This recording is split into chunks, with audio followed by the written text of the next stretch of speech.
Bem-vindo, viajante. Aqui é a Moira. Hoje eu te trago o relato perturbador de Marcelo, que aceitou consertar a internet numa chácara isolada e entrou onde não devia. Trabalhei um tempo como técnico terceirizado de um provedor de internet pequeno. À noite, quando a maior parte da cidade já tinha desligado as telas, ainda tinha gente reclamando de falta de sinal. Quem montava a escala era a Lívia, minha supervisora. Ela era prática, voz curta, o tipo de gente que sabe a placa de cada poste do bairro. Numa dessas noites, ela me passou um endereço que nunca tinha cruzado no meu caderninho: Servidão das Figueiras. Nem no mapa velho do painel ou no aplicativo do celular aquilo aparecia direito. Eu xinguei na minha mente aquele chamado complicado, mas não tinha o que fazer, pois era um chamado urgente. Segundo a Lívia, peguei o carro da empresa, um hatch cansado, e subi. Conforme a cidade ficou para trás, as luzes rarearam. Era tudo perto. Talhão de milho escuro, e mais adiante um bosque que parecia ter engolido a estrada. Quando parei para conferir o papel sob a luz interna, decidi ligar para o número do chamado. O telefone tocou muito. Parecia que chamava dentro de um espaço grande, vazio. Até que alguém atendeu. Marcelo. A voz saiu grave, baixa, mas lisa, como se estivesse próxima do microfone demais. Isso. Tô com o chamado da internet. Tô achando a entrada difícil. É uma porteira pequena, você não vê o asfalto. Parece trilha. Entra devagar. Minha casa é a única clareira. Tem um rádio tocando. Fiz o que ele disse. A porteira era quase um segredo, escondida por um pé de mata. Entrei e fui devagar, o farol raspando a casca de árvore. Depois de uns bons metros, a trilha abriu numa clareira onde havia uma casa baixa, de madeira escura. De dentro, um brilho alaranjado vazava por uma janela. Não era televisão. Parecia luz de lâmpada antiga. E sim, um rádio tocava uma música velha, um chorinho arranhado. Estacionei ao lado de uma picape sem placa dianteira, recoberta de pó. Peguei a mochila de ferramentas e as duas caixas que sempre carrego, uma com cabos, outra com modem reserva. Levei à mão a campainha, mas não achei. Bati com os dedos. A música diminuiu. Passos vieram até a porta e pararam. A maçaneta girou devagar, a porta abriu só uma fresta e eu vi um olho me olhando de lado. Sou o Marcelo, do provedor. Tentei sorrir. Caiu o sinal? Ah, a internet. A voz era a mesma do telefone. Sim, entra, por favor. A tomada do modem é lá dentro. Meus chefes sempre diziam: só entre em casa de cliente se for inevitável. E ali, no meio de uma clareira que nenhum vizinho ouvia, inevitável era tudo que eu menos queria que fosse. Respondi com meia palavra. Se o senhor puder trazer o equipamento para a porta, eu... Na cozinha. Ele me cortou sem erguer a voz. É mais fácil por lá. A porta, empurrada por um vento que parecia entrar por lugar nenhum, abriu mais um pouco. A casa não tinha cheiro de comida, nem de limpeza recente.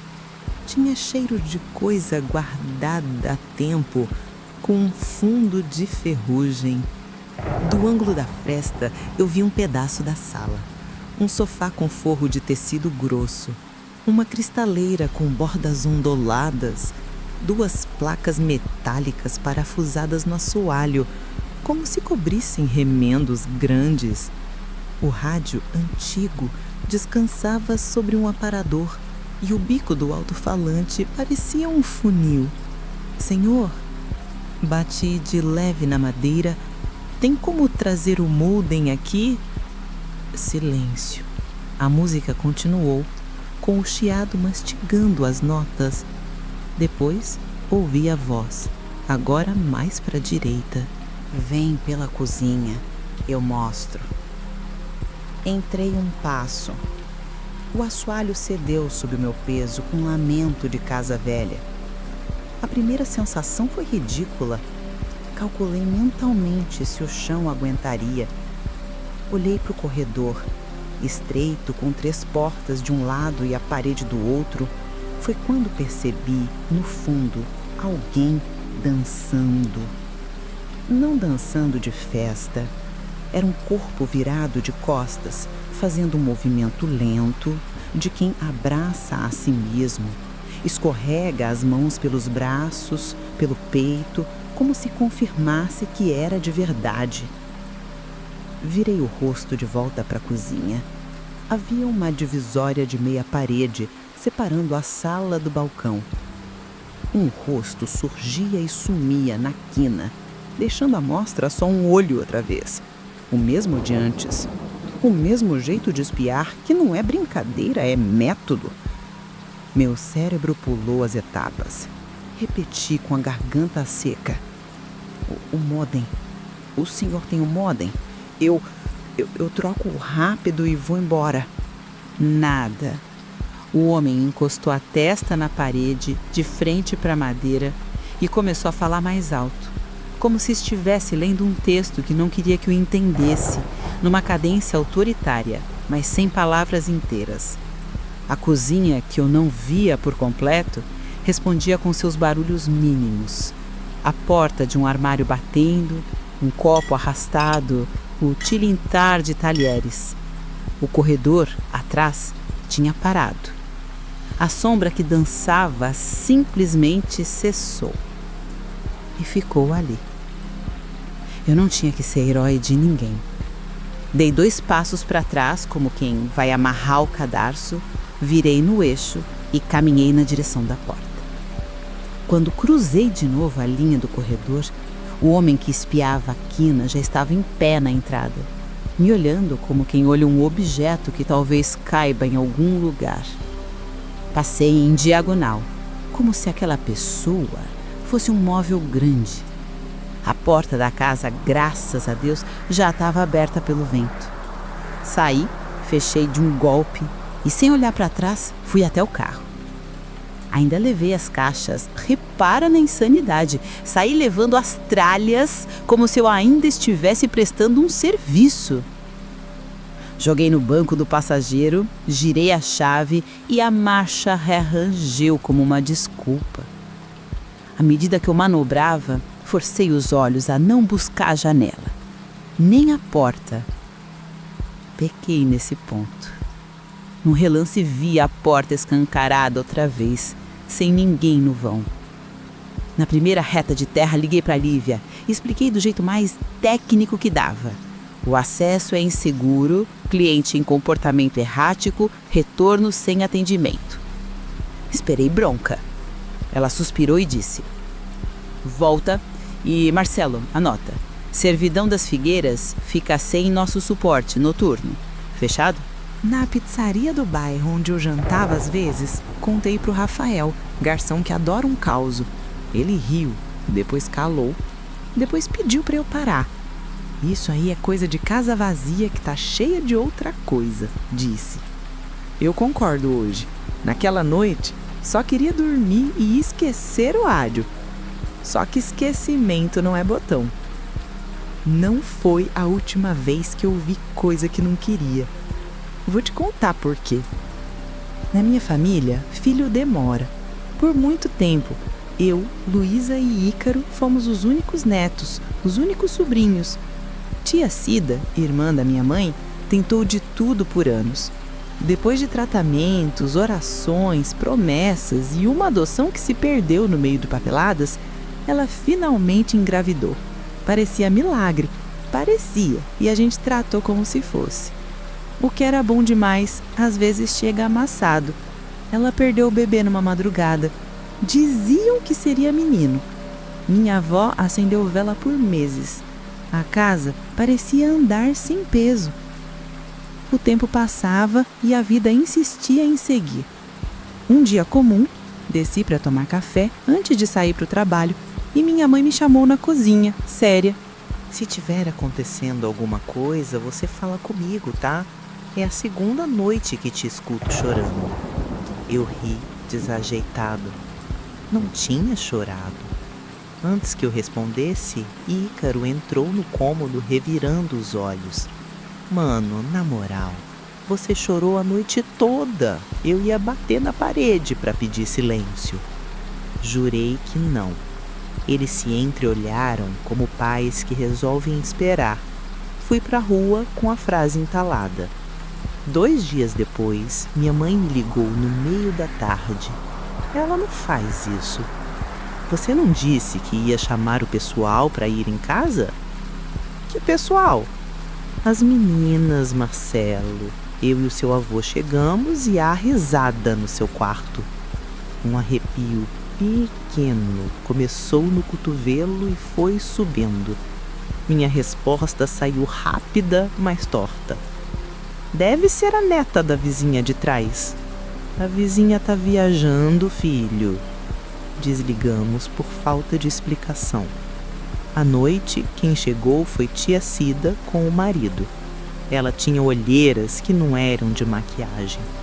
Quando a cumprimentei, segurou minha mão como quem se segura num degrau. Não tenho dormido, Marcelo, falou baixinho, para ninguém ouvir além de mim. Passo a noite escutando um menino me chamar. Sabe quando a criança não chora alto, tipo o soluço? Ele me chama e ri, como se quisesse que eu fosse até ele.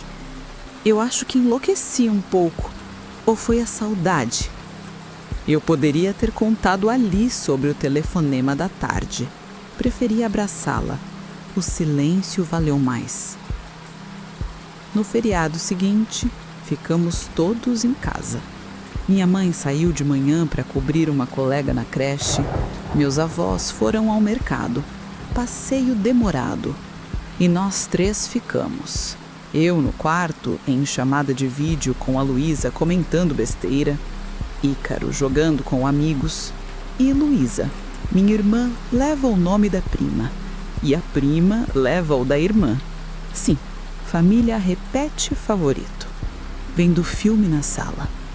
Lá por volta de 1 da tarde, um grito rasgou a casa. Era o de Ícaro. Desliguei tudo. Corremos. Ele tremia, como quem saiu de piscina gelada. Apontou para o quarto dos nossos avós, no primeiro andar. Tinha uma criança pulando na cama deles. Um menino, rindo. Olhei, nada. Além de colcha esticada e cheiro de guarda-roupa aberto. A sensação, porém, ficou. Um frio diferente de janela aberta. Um frio de lugar observando gente. Mais tarde, com a casa cheia de novo, Luísa, minha irmã, fez o registro que faltava. Eu vi outro dia, quando a mãe chegou tarde. Tinha alguém fazendo sombra na porta do quarto dela. Achei que era ela. Depois vi que era baixinho assim. Mostrou a altura com a mão. Um menino, olhando pelo vão. Minha mãe, cansada, tentou a razão que tinha à mão. Vocês estão sugestionados. É gripe. É filme demais. É saudade da tia. Fiquei quieto. À noite, quando a casa dormia, percebi que a gata, que costuma ignorar o mundo, corria pelo corredor e parava diante do quarto de hóspedes, de orelha dura. Havia um chiado leve, como de roupa, roçando no lençol. Dormi pouco. A gente faz o que sempre faz quando a explicação não vem. Procura quem saiba rezar certo. Minha avó lembrou da Dona Elvira, benzedeira que já foi enfermeira e mora na última rua de terra do bairro. Chamamos. Ela veio numa tarde de sábado com uma bolsa de pano, um vidrinho de água benta e um cheiro de arruda que ficou no ar antes de ela entrar. Ela ouviu sem interromper. Aquela espécie de ouvir que é trabalho, não favor. Depois disse: às vezes, não é quem morreu que fica, é o pedido. Se há promessa de batismo que não se cumpriu, se há nome que não foi dado, a casa chama do jeito que sabe. Tragam sua irmã, tragam um marido, tragam uma roupa de menino e um brinquedo.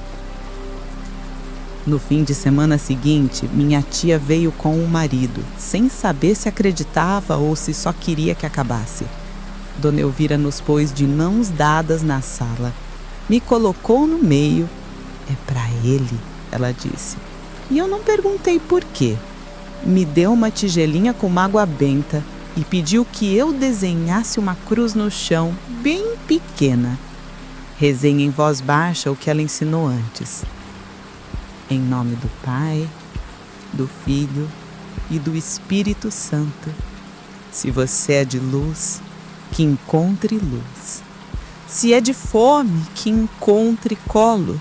Se é de susto, que encontre nome. Tia Cida chorou grande, sem vergonha.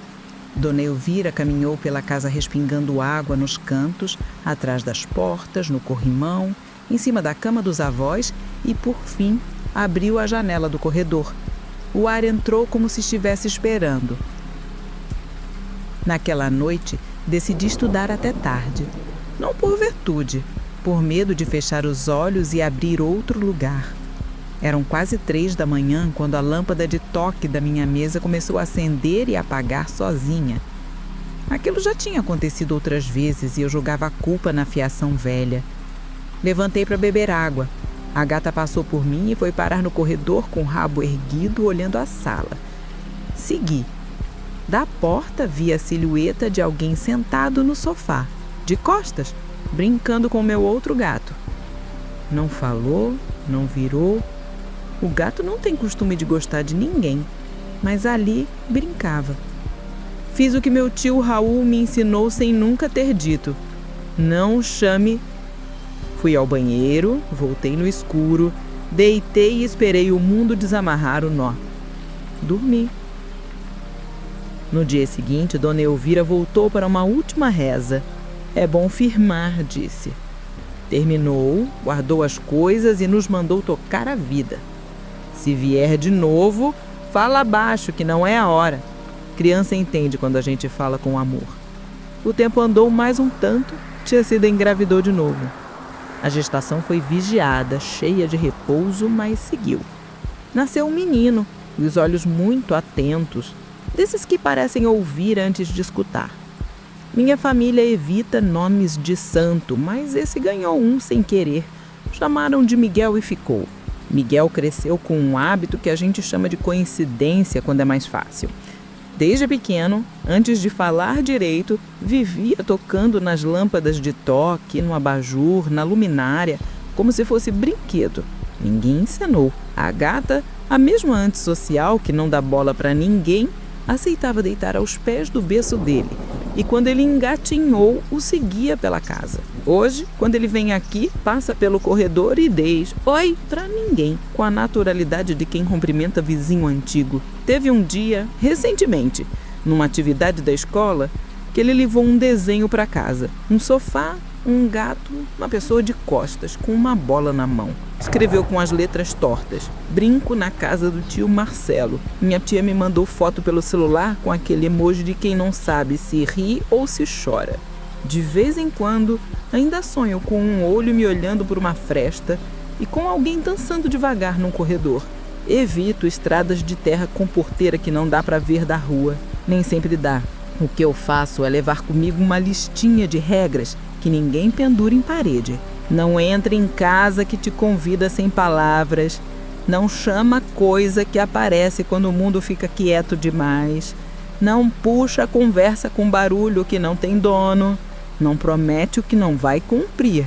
promessa quando acorda quer serviço. Aprendi também alguns cuidados pequenos que fingem ser bobagem. Deixar uma fresta de cortina para a rua emprestar luz, não deitar com o braço pendendo para o lado da cama em lugar estranho, anunciar a sua chegada em voz baixa quando atravessar corredor comprido de noite e, principalmente, respeitar o silêncio grosso, aquele que não é sossego, é suspensão. Se ele cair sobre a casa como um cobertor, espere o ar voltar a ter costura. Outra coisa, não confunda fome de conversa com curiosidade. A vontade de entender tudo é como lamber pilha, dá choque de graça. Tem pergunta que puxa a corda errada. Meu tio Raul traduz melhor que eu. De noite, cada porta tem dono, a gente só passa se for chamado. Ele diz isso como quem fala de maré, aceitando que existe uma hora de ir e uma hora de não ir, sem debater. Se um dia te mandarem subir um morro à noite para resolver coisa que pode esperar, espera. E se um dia tua casa ganhar um silêncio grosso e uma lâmpada de toque resolver brincar sozinha, fala baixo com quem você ama e diga que você tá ali, que é lugar de descanso, que a hora de brincar passa. Quase tudo nessa vida aprende com um limite dito, com carinho. Eu não soube dar nome para muita coisa do que contei, mas aprendi duas. Tem casa que fica cheia do que o mundo esqueceu de resolver. E tem família que fica cheia do que o amor não conseguiu guardar. Entre uma coisa e outra, a gente tenta dormir. Quando não dá, a gente levanta, bebe água, endireita o quadro torto da sala e lembra que algumas promessas, se não são cumpridas, viram trabalho. E trabalho, cedo ou tarde, bate a porta.